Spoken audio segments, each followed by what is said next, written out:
and welcome.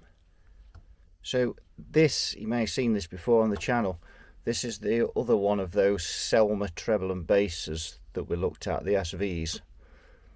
This one was the one that was virtually original. In fact, I think it is all original.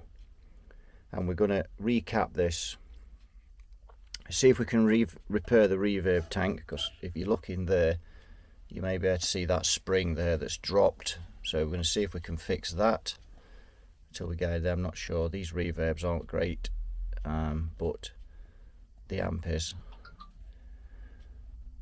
So what have we got besides the caps? So the main electrolytics, so we've got 2 there, as you see, probably remember the last one, and we've got 4 there. So we've got to change those. Now the other thing is, this standby switch is broken. It works, but if you look at it, it's skew and it's not fastened properly. That's got to go. That is lethal, dangerous. So if it comes apart while someone's pressing it, that could be nasty. Fortunately, here's one I prepared earlier. So I'll get a Blue Peter badge for that. So that one will be replacing that one.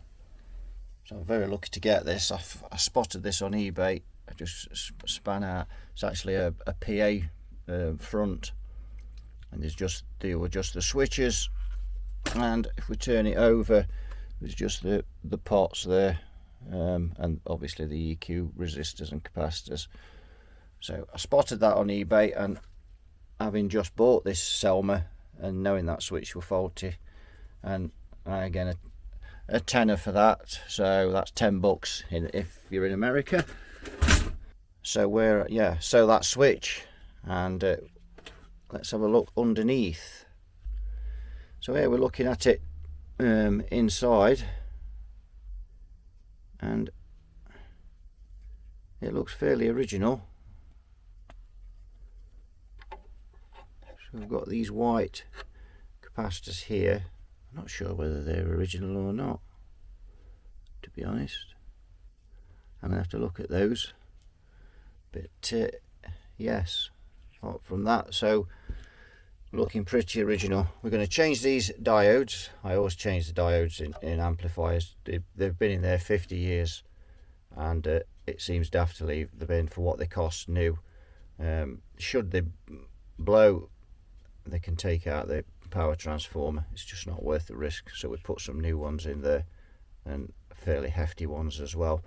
This is the amp, if you remember, that had that had that horrendously long mains cable on it, power cable, sorry, horrendously long power cable. I'll put a link to that in the description, so you can if you find that video easily enough. Yeah, so changing those. This part's, get rid of this bit of a mains cable, that's what's left of it. And we've got this chap here, which is being changed also.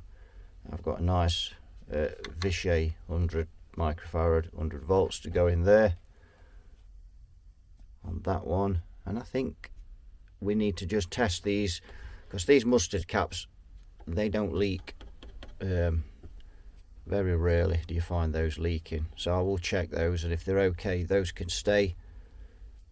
And it's just these we're looking at. May change these, and I think that's about it, looking at it. Now there is another thing with these amplifiers, and it seems pretty common. So a guy contacted me on the channel who's got one of these, and said it sounds like a bit of a grand hum on it, and they've all got that on to a degree. The last one that I did has got a slight hum, and it is only slight, but it is there. And the ground scheme on this amplifier, on a lot of these Selmers, is a little bit strange, to say the least. So I'm going to look into that problem while I'm doing this and see if I can get to the bottom of that issue and look at this ground scheme on this amplifier. We're also going to change these bleeder resistors, which are, there you can see, and but they're actually balancing resistors as well on them, because these caps are wired in series. So we're going to change those, and we're going to change them for these beauties that we've got here, these metal oxides. So those are going in there as well. Anything else we need to change? Probably. There's a mass of resistors down here we can see on these caps. If we can just, sorry, just get in, you can just see there and there and there. So we need to check those. They're more than likely dropping resistors or something. I can't really tell without delving in there, but we need to change those. So we'll change that. Might even change that diode on there as well. We'll check these resistors on the bias to make sure they're okay. Now there's no bias trim pot on these. That is not the bias trim pot, as I mistakenly said in the previous video on this. That is for the reverb. That was because I was looking through the camera and being a bit dopey. The only other thing we've got to change is the coupling capacitors on the cathodes on the preamp valves. So we've got one there,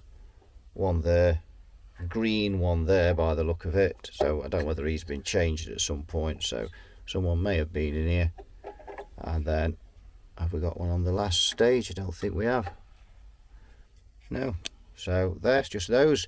So a fair bit of work, but not a massive amount. Of course we need a new power cable on it as well, because that's shot, and we cut that out, remember, because it was dangerous. Right, we've got the electrolytics in and the balancing resistors on there, and now we're going to look at the way these have been grounded. So the ground, we're just honing there.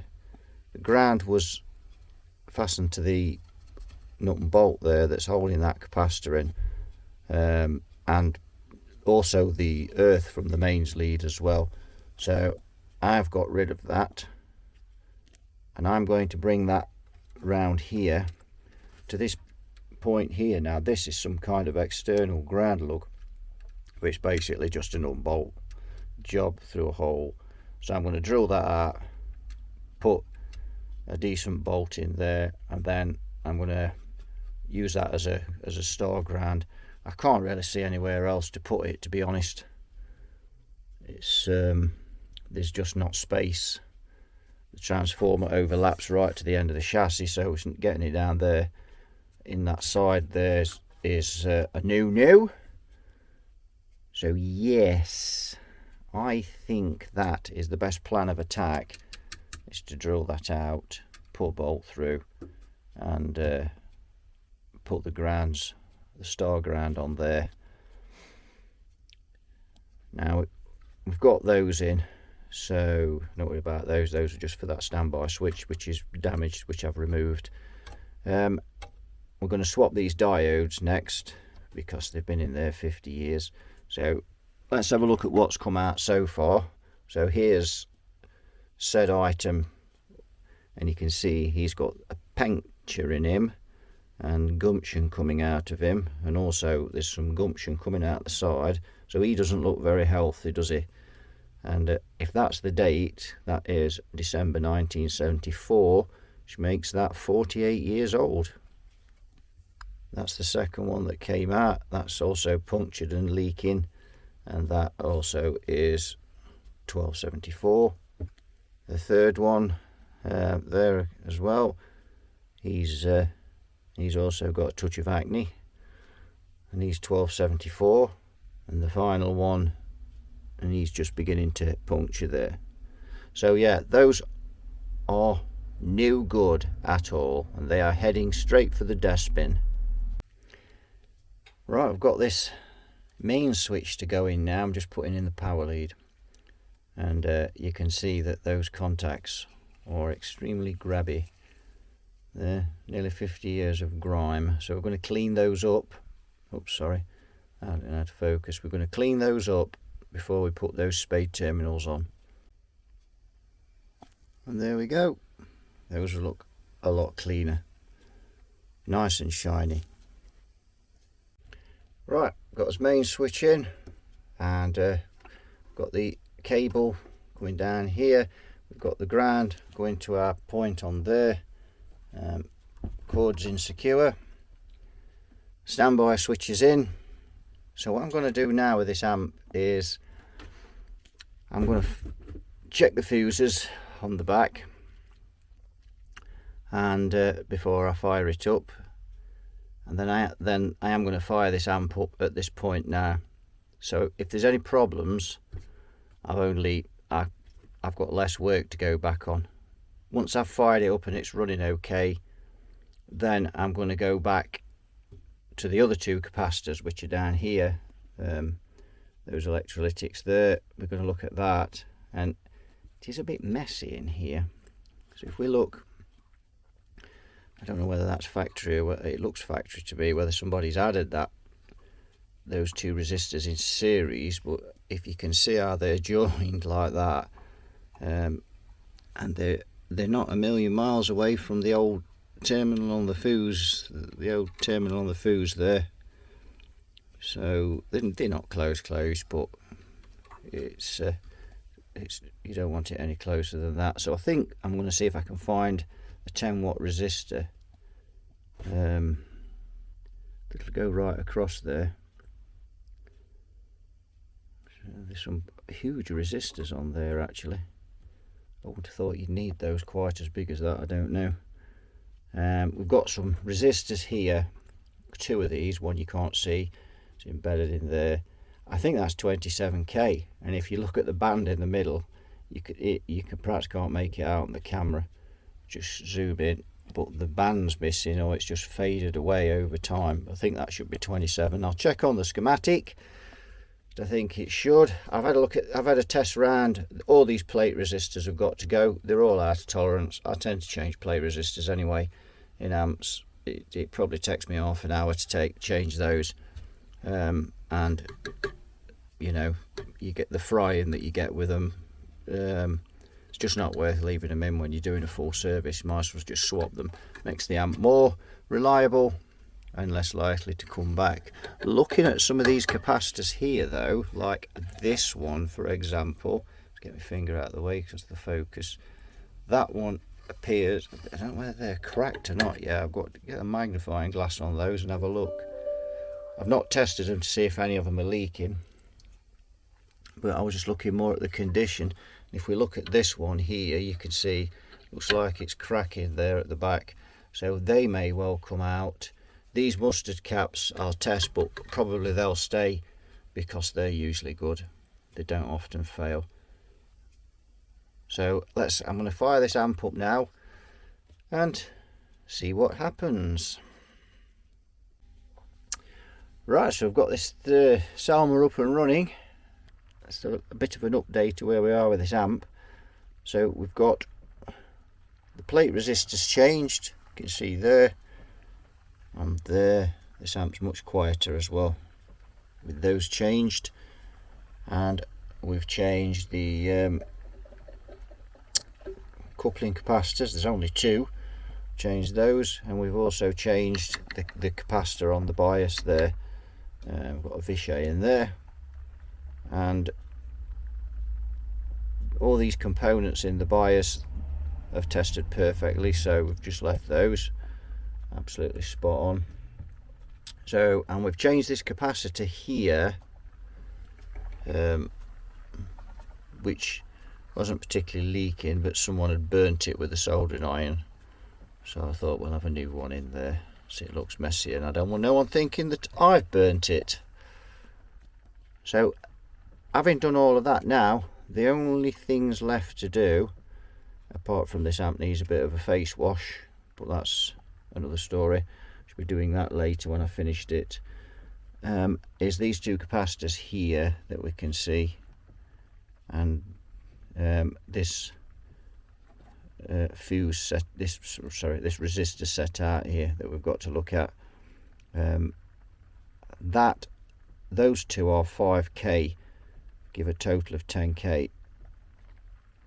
So I need to look around to see if I've got a 10k 10 watt resistor to go across there to get rid of this join that they've got in them. Let's see if we can hone in on it. You can see the join there, which I don't like. They've just been placed together and soldered, and they're too close to the end of that fuse holder for my liking. We've got these two 5Ks in series, which obviously makes 10k. They're actually 5.1, but we've got that going across there,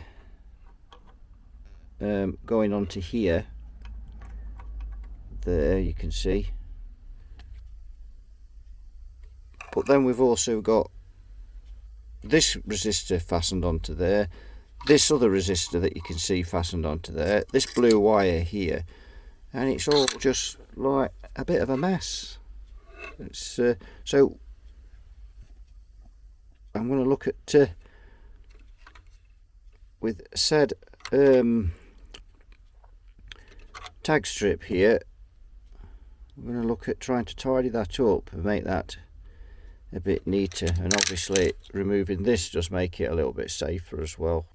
Right, so some major modifications done here. All that cluster of mess on those two electrolytic cans that we've just replaced there, that were on the old ones. There's no way I would putting it back like that. That was just a disgusting mess.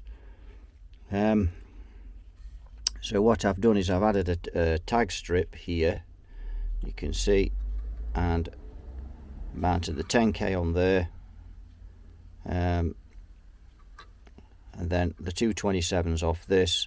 Underneath I've then tagged on some cables, sorry, and you can just see those through there if you look. And I've also insulated those because they're not close to the chassis, but they're too close for comfort. They are for me anyway. So wired it all up, and now that if you look at the can caps now, they're nice and clean, and we've not got all that mess. Those two 5Ks that are in series, that's why I was looking for a 10 watt resistor, because of the distance that I had to cover. Now I've done all that, rethought it, I thought, no, I'm not doing that, it's just going to look a mess. That's a better way of doing that, a much better way, much safer. Oh, look who's popped up to see us. It's Pink. What do you want, Pink? You shouldn't be on this bench, should you? No, I shouldn't, but I am, so there. So anyway, yeah, so there's Pink popped in to see us. It's not often she pops in now to see us, but still comes occasionally. So that's that. So all I've got to do now is, there's no grounds on those caps yet. I've just got to put the ground back in, and we're pretty much ready to roll on this one. Hopefully then I'm going to fire it up carefully on the variac just to make sure I've made no mistakes. Pink, what are you doing? A disaster is about to occur, so I'm just going to sign off. Right, so it's up and running, no problems at all. Sounds as sweet as a nut. Might need those pots cleaning a little, but other than that, but you can hear this hum that we've got there. Now they all suffer from that hum. The last one I did had it, and a gentleman on the channel actually emailed me about the same problem, and he'd done quite a lot of things to his to try and alleviate it, with no success. The one I did before I was keeping for myself, and although you can hear it, it's pretty, you know, once the amp's turned up loud, it's not really noticeable. Also, I only use amps this size if I'm playing outdoors, so I did actually use that for an outdoor gig. Of course you can't hear it outdoors, it's not, once you get the amp cranked up, it's a minimal noise really, but it is an annoyance if you're using it at home, if you've only got the volume on low. So I'm going to have a bit of a nosy round in here, because the ground scheme on this amp looks a bit suspect to me. So I'm going to have a bit of a look round and change a few things. This HT fuse on this amp, like most amps of this age, the HT fuse is on the neutral line, and so it runs to ground, and they've grounded it on these capacitors that we've just changed, which are down there. Now those are for the preamp. I've already moved the ground for those, which is on a second star ground, which you can see over there. If I just get a pointer so you can see. So a second star ground, second ground there, and then I've got this star ground which I've got on the back here. So I've removed that preamp ground and put it over there. That didn't seem to make any difference. But this ground from the HT fuse that they've grounded down onto those caps, which I've got that in with a jumper at the minute. If I just pop, you can't see anything under there because it's dark, there's the speaker under there. So what I'm going to do now, I'm just going to switch off before I swap those grounds over. Now I've swapped the ground from the HT fuse that they had on these cap cans, which are for the preamp. I've now swapped it onto the star ground that I created on the back of the amp. So now listen, it's gone. So that's the problem. That is the problem on all these amps. All these amps will hum. The last one I did hum. The guy that messaged me is hums as well, and that's why it hums. This amp is very quiet. I've just turned up this channel.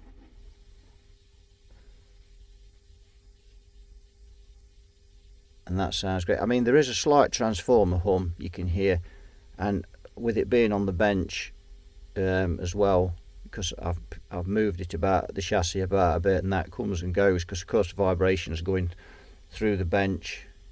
But so you know, this you do get a bit of hum on the transformers now and again. I've seen amps much younger than this with hums. If I turn up the other channel, he's got a little bit of, but he's flat out.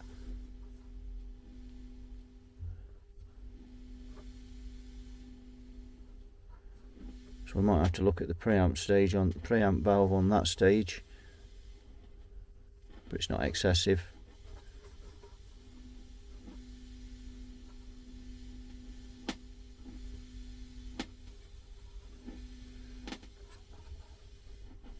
Might even be the socket's not shutting down properly. They might just need a clean, because I haven't got around to doing that yet. We have got the socket still to clean. We've swapped this round now, and now the HT fuse is on the live feed,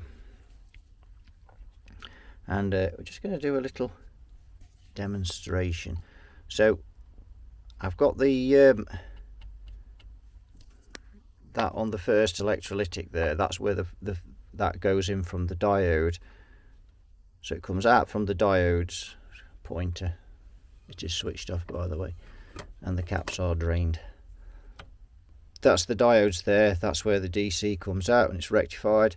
It's now going along this wire here.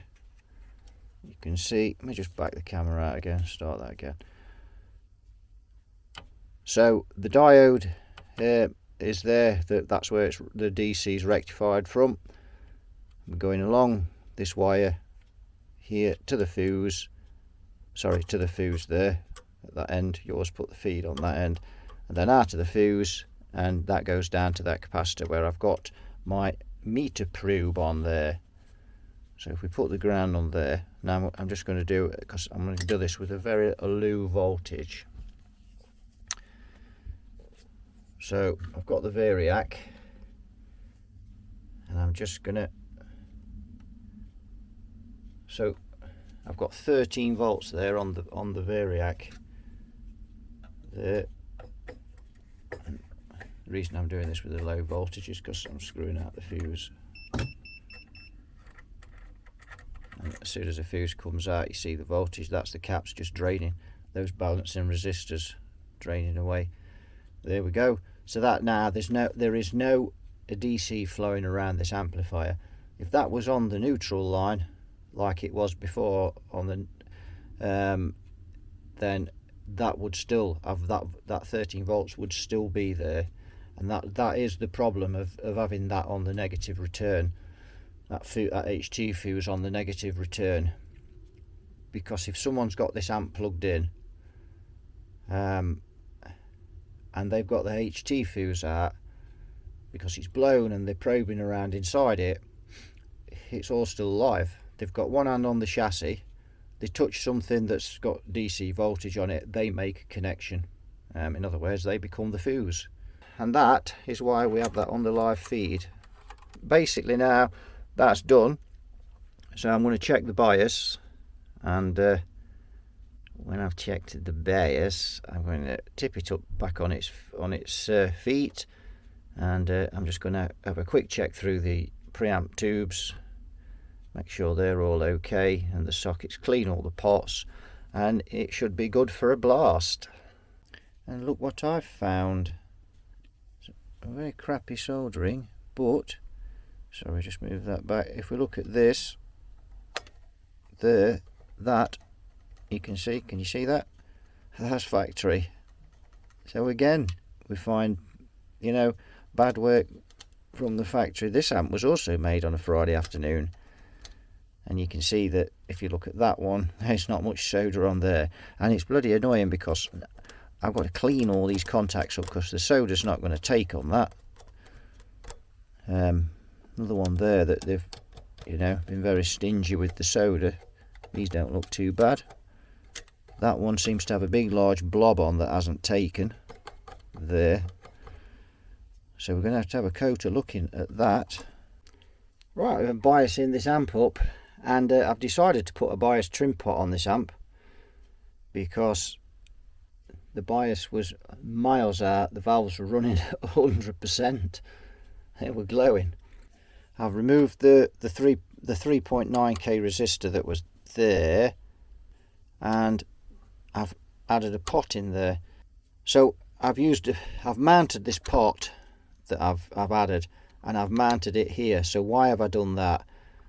Well, if I mount it here, there, look how close it is, and I've just got that. I'll just take that off so you can see. If I mount it there like that, just look how close it is to the tip of that. So the thing with that pot is you can turn it with your fingers, and so if somebody's in here biasing this amp and that's so close, there's a fair chance that they can touch that, and boy, that would be a nasty shock. So I've moved it up there out of the way, and I'm just going to run wires to those terminals there and just pop the wires in. That's the safest way of doing it.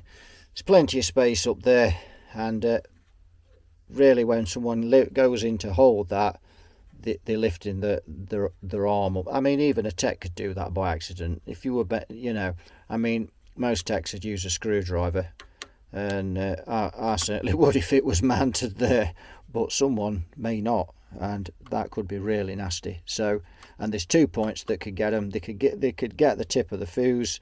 Sorry, we'll just move around that because that's in that off as well. They could get the tip of the fuse, or they could get their hand on the other side of the fuse there. There's caps down there as well, so there's a lot of danger in here to put that there. So it's going there. So I'm going to wire that in now, and get that sorted. You'll have to excuse this camera because the gimbal's failed on it. So if some of the shots are a bit shaky, that's why. It's becoming a bit difficult to use now because I've got used to having that gimbal. So you'll have to bear with me. So yeah, so he's being mounted there. We're going to wire him in. That's a 5k pot, by the way, so that covers the range of the over the range of 3.9k. So, and I've tested it and it works really well. This amp is now complete.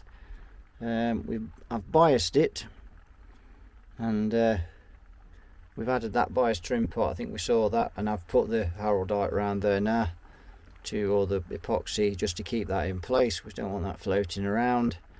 But I've also changed those doublier, and I've put these Mylars in, and the reason for that is I suspected when I was trying to bias this amp, the two there, the coupling caps from the phase inverter to the grids on the power tubes were leaking under load, and I thought I'm going to swap the others, so I've swapped those three there. You can see them. So I've done those. I've cleaned the faceplate of the amp, which you'll see when we demo it. As we say up north, I've weshed its face.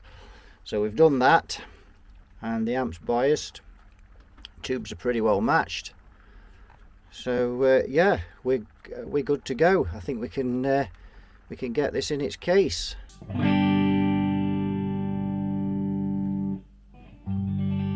Got two inputs on this, so we're just using the normal input, which is what they'd use for guitar. You can see I've put some grommets in there because we've removed the socket and the pot, because the reverb is dreadful on these, and the tank was damaged, and you can't find a tank to fit in the space. They're just so small, which is why they sound horrible.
So let's have a listen to the other channel.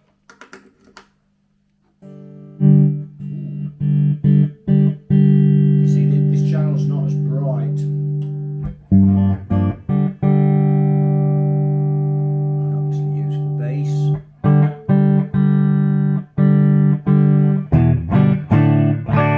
It's very bassy, so I had to take some of the bass out on this one.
basic sounding amplifier, volume, treble and bass.